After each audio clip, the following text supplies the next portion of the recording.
शिक्षक साथियों नमस्कार। मेरे चैनल एडुकेटर जी में आपका हार्दिक अभिनंदन है। यह वीडियो वैसे शिक्षक भाइयों के लिए है जो बीपीएससी द्वारा निकाले गए प्रधान शिक्षक अथवा हेडमास्टर की परीक्षा की तैयारी में लगे हुए हैं। डीएलएड से 50% अर्थात 75 अंक के प्रश्न आपको इस एग्जाम में पूछे जाएंगे। तो ऐसे ही बहुत सारे प्रश्न चुन चुन कर लाए गए हैं जो अभी आपको समर्पित किए जाएंगे। आपसे यही रिक्वेस्ट है कि आप मेरे चैनल को सब्सक्राइब कर लें, क्योंकि डीएलएड से संबंधित बहुत सारे प्रश्न आपको मिलेंगे। तो चलिए आइए प्रारंभ करते हैं। पहला प्रश्न आपका है, शैशव काल की अवधि है। यहाँ 4 विकल्प दिया गया है। ए 2 से 3 वर्ष तक, बी जन्म से 1 वर्ष तक, सी जन्म से 2 वर्ष तक, डी जन्म से 3 वर्ष तक। तो यहाँ पर पहला का सही उत्तर हो जाएगा विकल्प नंबर सी, जन्म से 2 वर्ष तक। ये किशोरावस्था, बाल्यावस्था, प्रौढ़ावस्था, इस तरह का प्रश्न बहुत ज़्यादा पूछा करता है।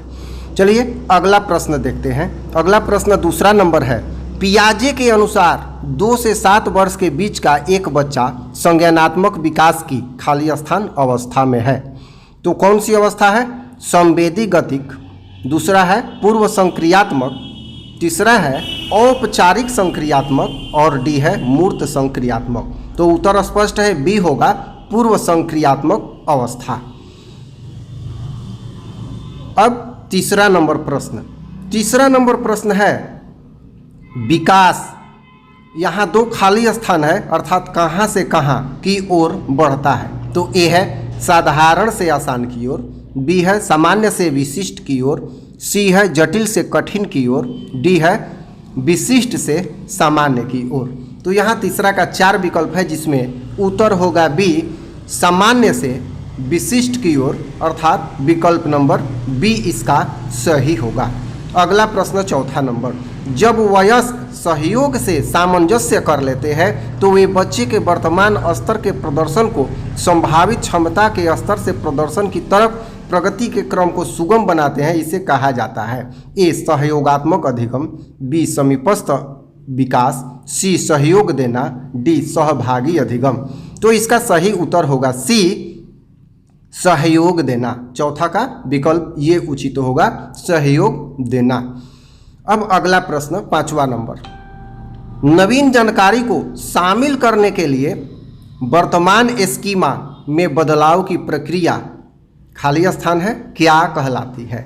4 विकल्प दिया हुआ है, अहम केंद्रिता, अनुकूलन, आत्मसातकरण और डी समायोजन। तो उत्तर होगा आत्मसातकरण। 5वां का आत्मसातकरण विकल्प जो है ये उचित होगा, खाली स्थान में ये भराएगा। अगला प्रश्न 6ठा नंबर, मध्य बाल्यावस्था में भाषा के बजाय यहाँ 2 खाली स्थान है, अधिक है। तो परिपक्व, अपरिपक्व, बी है अहम केंद्रित सामाजिकृत, सी है सामाजिकृत अहम केंद्रित, डी है जीववादी सामाजिकृत। तो 6ठा में होगा सामाजिकृत अहम केंद्रित। मध्य बाल्यावस्था भाषा सामाजिकृत के बजाय अहम केंद्रित ये होगा। 7वां नंबर प्रश्न, पियाजे के अनुसार निम्नलिखित में कौन सी अवस्था में बच्चा अमूर्त संकल्पनाओं के विषय में तार्किक चिंतन करना आरंभ करता है? ए मूर्त संक्रियात्मक अवस्था, बी औपचारिक संक्रियात्मक अवस्था, सी संवेदी प्रेरक अवस्था, डी पूर्व संक्रियात्मक अवस्था। चारों विकल्प में 4 क्वेश्चन है। यहाँ एज दिया हुआ है, ध्यान दीजिएगा। यहाँ विकल्प होगा बी औपचारिक संक्रियात्मक अवस्था, 11 वर्ष एवं ऊपर। 8वां प्रश्न, डिस्लेक्सिया किससे संबंधित है?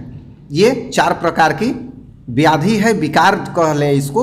ए मानसिक विकार, बी गणितीय विकार, सी पठन विकार, डी व्यवहार संबंधी विकार। तो यहाँ 4 विकल्प हैं। चारों विकल्प में से सी पठन विकार उचित होगा। इसे पठन विकार को डिस्लेक्सिया से संबोधित किया जाता है, उससे संबंधित है। 9 नंबर प्रश्न, विशेष आवश्यकता वाले बच्चों को शिक्षा उपलब्ध कराई जानी चाहिए। ए अन्य सामान्य बच्चों के साथ, बी विशेष विद्यालयों में विशेष बच्चों के लिए विकसित पद्धतियों द्वारा, सी विशेष विद्यालयों में, डी विशेष विद्यालयों में विशेष शिक्षकों द्वारा। तो 9 का सही विकल्प होगा ए, अन्य सामान्य बच्चों के साथ। ये विशेष आवश्यकता वाले बच्चे सभी बच्चों के साथ मिलकर ही पठन पाठन करेंगे। 10 नंबर प्रश्न है, बच्चों के बौद्धिक विकास की 4 विशिष्ट अवस्थाओं की पहचान की गई।